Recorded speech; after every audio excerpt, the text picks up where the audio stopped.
शहर के बीचों बीच बादशाह की बिरयानी की बहुत बड़ी दुकान थी। उसे अपने स्वाद और दौलत पर बहुत घमंड था। ठीक उसके सामने एक बूढ़ा काका अपनी टूटी हुई ठेली पर दाल चावल बेचता था। ये लाइन सीधी करो, जिसके पास गांधी जी हैं वही आगे आए। चिल्लर वाले खुशबू सूंघे और चलते बने। भाई एक प्लेट जल्दी लगा दो, बहुत भूख लगी है। अरे सबर कर, हम यहाँ शाही खाना बेचते हैं, सामने वाले बुढ़े की तरह उबला पानी नहीं। क्यों बे बुढ़े, आज बोनी हुई या नहीं? मालिक आप बड़े लोग हैं, बड़ा व्यापार है आपका। मैं तो बस गरीब आदमी हूँ। सबकी अपनी अपनी किस्मत और अपनी अपनी भूख होती है मालिक। जिसका पेट आपकी बिरयानी से नहीं भरता वो मेरी दाल रोटी से काम चला लेता है। मुझे यहीं कोने में पड़ा रहने दीजिए। बेटा, अल्लाह के नाम पर कुछ खिला दे। 2 दिन से भूखा हूँ, आते सुख कर कांटा हो गई हैं। तेरे पास तो खाने का पहाड़ लगा है, बस 2 मुट्ठी बिरयानी दे दे। तेरी बहुत बरकत होगी बेटा, बहुत दुआ मिलेगी तुझे। छी छी छी, अरे हटाओ इसे। अबे ओ फकीर, तुझे दिखाई नहीं देता यहाँ वीआईपी लोग खाना खाते हैं? तेरी इन फटे पुराने चीथड़ों से जो बदबू आ रही है ना, उससे मेरे ग्राहकों को उल्टी आ जाएगी। दुआ नहीं चाहिए तेरी, मेरे पास नोटों की गड्डियां हैं। चल निकल यहां से, वरना अभी गरम तेल के छींटे मारूंगा। मत कर इतना गुमान अपनी दौलत पर बादशाह। भूख की कोई जात नहीं होती और वक्त का कोई भरोसा नहीं होता। आज तो एक भूखे को अपने दरवाजे से धक्के मार रहा है। याद रख, कल कुदरत तुझे दाने दाने को मोहताज कर देगी। पेट भरने वाला वही ऊपर वाला है, तू नहीं। अरे वाह, अब ये भिखारी मुझे ज्ञान देगा। छोटू, खड़ा क्या है बे? उठा डंडा और भगा इस पागल को। मेरी दुकान के सामने मनहूसियत फैला रहा है। अरे बाबा संभाल कर, गिरते गिरते बचे आप। इन अमीरों की बातों का बुरा मत मानिए बाबा, इनका दिल इनकी तिजोरी में बंद होता है। आइए यहाँ छाया में बैठिए। भूख, बहुत जोर की भूख लगी है बेटा। ऐसा लग रहा है जान निकल जाएगी। घबराइए मत बाबा, मेरे पास बिरयानी जैसा महंगा खाना तो नहीं है, लेकिन ये दाल चावल है। मैंने अभी अपने दोपहर के खाने के लिए निकाले थे, पर मुझसे ज्यादा जरूरत आपको है। ये लीजिए, पेट भरकर खाइए। पर बेटा, अगर तू मुझे खिला देगा तो खुद क्या खाएगा? तू भी तो कमजोर लग रहा है। कोई बात नहीं बाबा, मैं तो पानी पीकर सो जाऊंगा, पर अतिथि को भूखा नहीं देख सकता। आप खाइए। तेरा दिल तेरी गरीबी से बहुत बड़ा है बेटा। आज तूने अपना निवाला मुझे दिया है। ये ले, इसे अपनी दाल की पतीली में डाल देना। ये साधारण मसाला नहीं है। आज से तेरा खाना खाना नहीं, जादू होगा। दुनिया दीवानी हो जाएगी तेरे हाथ के स्वाद की। काका अपनी पतीली का ढक्कन खोलते हैं और सुनहरी भाप निकलती है। छोटू, अरे ओ कामचोर, इधर आ। ये मरे हुए जानवरों जैसी सलांद कहां से आ रही है? मेरी नाक के बाल जले जा रहे हैं। क्या तूने कल का बचा हुआ बासी खाना बिरयानी में मिला दिया है? अगर मंत्री जी के आने से पहले ये बदबू नहीं गई तो मैं तुझे इसी हांडी में पका दूंगा। सच सच बोल, क्या गड़बड़ की है तूने? मालिक, मेरी कसम ले लो, मैंने अभी अपनी आंखों के सामने बाजार से सबसे ताजा और महंगा मटन कटवाया है। मुझे तो खुद समझ नहीं आ रहा मालिक कि ये बिरयानी की खुशबू अचानक नाली की बदबू में कैसे बदल गई। ऐसा लग रहा है जैसे किसी ने काला जादू कर दिया हो। बकवास बंद कर। काला जादू नहीं, तेरी लापरवाही है ये। देख नहीं रहा, ग्राहक नाक सिकोड़ कर भाग रहे हैं। आज मेरी इज्जत का सवाल है।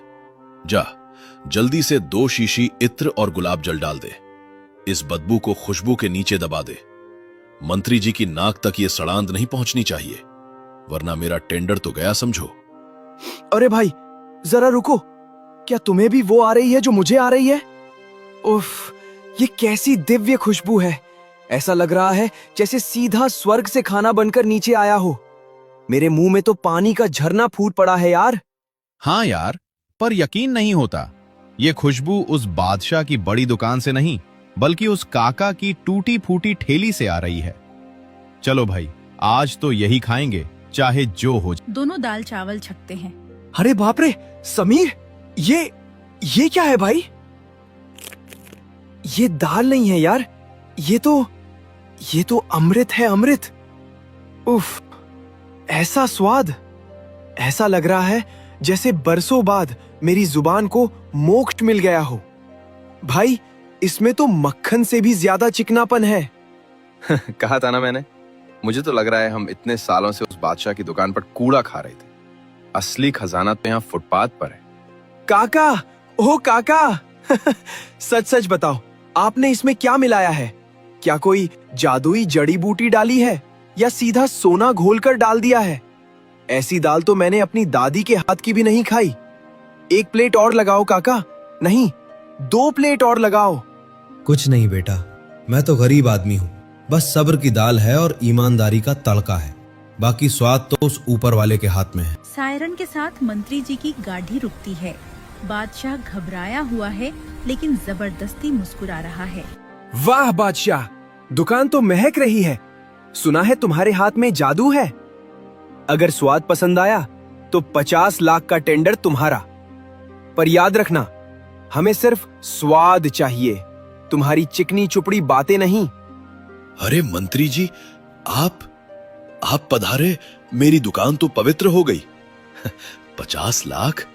अरे वो टेंडर तो आपकी जूती की नोक पर है हुजूर। आप बस एक निवाला खाइए। अगर आप उंगलियां ना चाटते रह गए तो मेरा नाम भी बादशाह नहीं। मैंने खास आपके लिए वो शाही मुगलाई हांडी बनवाई है जिसमें कश्मीरी केसर और ढेर सारा असली घी डाला है। लीजिए हुजूर, दिल थाम कर बैठिए। ढक्कन खुलते ही खुशबू की जगह काला धुआं बाहर निकलता है। मंत्री जी खांसने लगते हैं। ये क्या है बादशाह? ये धुआं कैसा है? क्या हमें जला हुआ खाना खिलाओगे? ये क्या भद्दा मजाक है? चावल कहाँ है? मटन कहाँ है? इसमें तो सिर्फ राख और काले पत्थर भरे हैं। क्या तुम हमें पत्थर खिलाना चाहते हो? राख? पत्थर? नहीं साहब, ये नामुमकिन है। मैंने खुद अपने हाथों से पकाया था।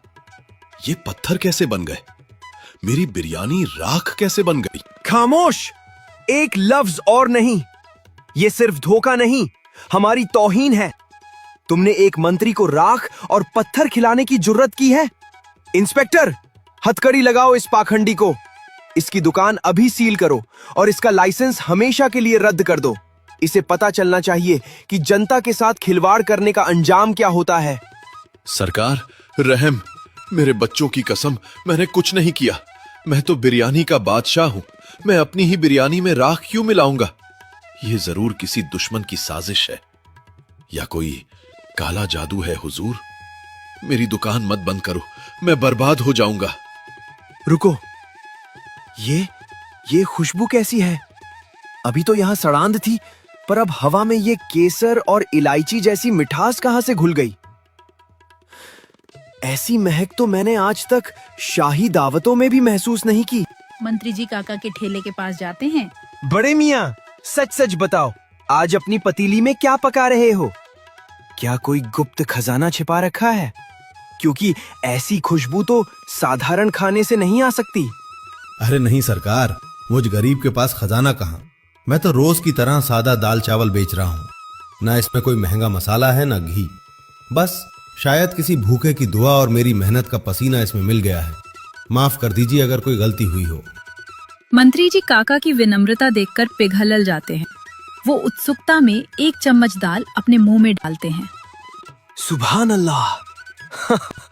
अद्भुत, अविश्वसनीय। ऐसा स्वाद! ऐसा लग रहा है जैसे बरसों बाद मेरी माँ के हाथ का निवाला खाया हो। इसमें मसाले नहीं, ममता और ईमानदारी घुली है बाबा।